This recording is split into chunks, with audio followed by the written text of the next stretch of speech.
అందరికీ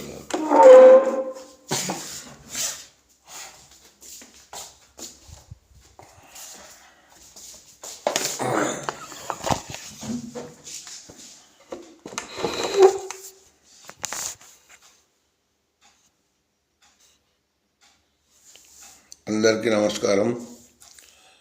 అయ్యా, నేను స్త్రీ శిశు సంక్షేమ శాఖల సీనియర్ అసిస్టెంట్గా పనిచేసి రిటైర్ అయిన కొన్ని రోజులు మన సిద్దిపేట ఐసిడిఎస్ ప్రాజెక్టులో సీనియర్ అసిస్టెంట్గా పనిచేసిన.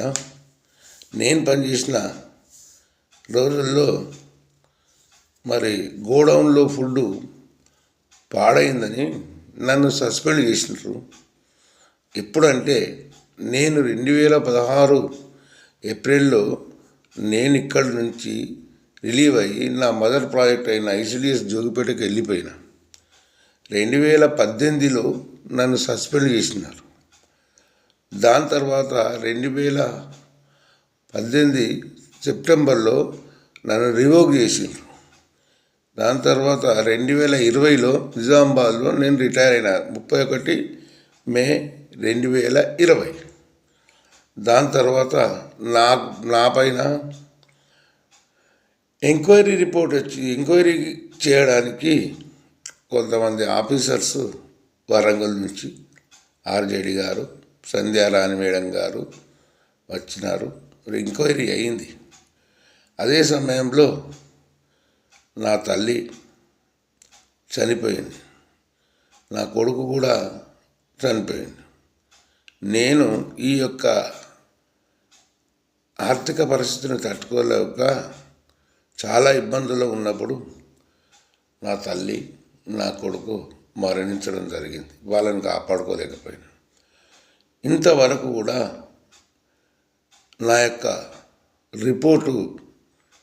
Enquiry report రావలేదు. 31 అక్టోబరు 2023లో రీఎంక్వైరీ అయింది.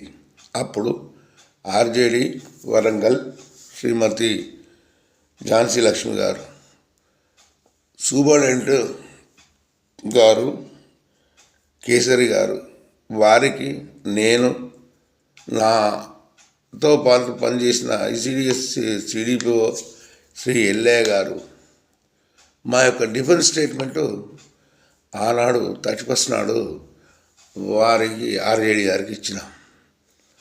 తీరా వస్తే డిఫెన్స్ స్టేట్మెంట్ లేదు, వాళ్ళకి ఇచ్చినది అని చెప్పి నా యొక్క ఎంక్వైరీ రిపోర్ట్ ఇంతవరకు ఆపినారు. నేను 31/5/2020లో రిటైర్ అయ్యాను. దాదాపు 6 సంవత్సరాలు అవుతుంది. ఇంతవరకు ₹1 బెనిఫిట్ నేను తీసుకోలేదు. మరి నా హౌసింగ్ లోను 23,500 ఉన్నది. నాకు వచ్చే పెన్షన్ ₹22,354 నా పెన్షన్ యొక్క ఒరిజినల్ పెన్షన్. నాకు వచ్చేది 30,000. మరి అందులోని చదిపోతే 7,000 నేను ఎట్లా బతుకుతున్నా? ₹5 భోజనం కూడా చేసి బతుకుతున్నా ఒక టైంలో. దయచేసి మరి కమిషనర్ గారిని 3 సార్లు కలిసిన. దివ్యా మేడం గారు ఉన్నప్పుడు వారం రోజుల్లో రిపోర్ట్ పంపమన్నారు, అది కూడా కాలేదు.